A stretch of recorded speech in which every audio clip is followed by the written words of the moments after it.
being online for sharing this wonderful words of wisdom. Basta ang tawag dyan? Ang tawag po dito is agricultural drone. Ginagamit po ito for farming. Hindi na po tayo gumagamit ng tao dito. Bali remote control na lang po yung gagamitin natin para mapalitan po natin yung drone. Para saan yan? Ginagamit po para mag-apply ng fertilizer, magsaboy ng binhi, magsaboy po ng pagkain ng isda. Ilang minuto? Yung capacity niya, 8 to 10 minutes, good for 1 hectare. Available yan? Available na po yan dito po sa Iloilo Agri.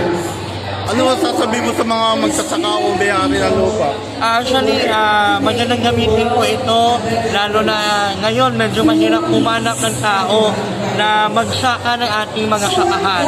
So ito pwede po natin gamitin para mag-apply ng ating mga fertilizer, magsaboy ng ating mga binhi, at makakasave po tayo kasi mas mabilis at mas convenient gamitin. Thank you. Salamat po. And other things that will be to lives. But the Skyward Alfred Nobel was surprised that his invention being used for wars, causing destruction and taking lives. And it wasn't what wished at all. And this realization made him sad. So that he decided to do something about it. At this point, we noticed that our participants are also taking notes. Ella, you have response? Yes.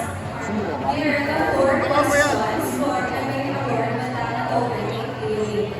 So ready naman na namin for the first question. So, it's not needed, but you can participate in the second question. What's the pilot supposed to do? So, see mechanics, first come, first serve.